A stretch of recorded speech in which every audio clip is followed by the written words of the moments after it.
Școala răbdării și iubirii. O poruncă sfântă Domnul a lăsat, să întorci și obrazul celălalt. Atunci când ești lovit și disprețuit, rabdă și iubește ca Domnul prea iubit.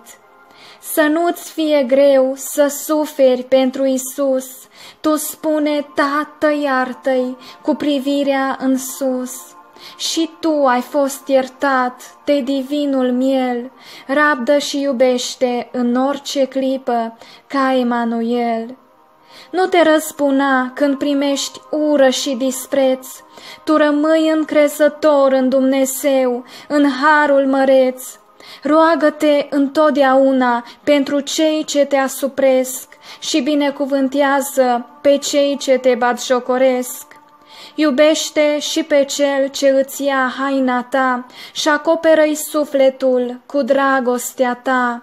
Nu răspunde răului cu răutate, ci luptă-te să răspândești mereu bunătate. Iubește-l pe aproapele tău ca pe tine și nu îi dori răul, tu fă-i întotdeauna bine. Să ai în tine firea pământească răstignită și lasă dragostea să îți fie nemărginită. Adeseori trecem prin școala răbdării ca să putem dărui mireasma iertării. Crede că totul este spre binele nostru, căci, ce minunat îi este rostul!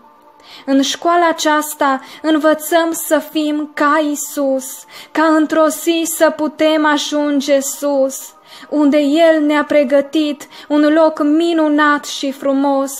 De aceea rabdă și iubește ca un bun credincios. Amin.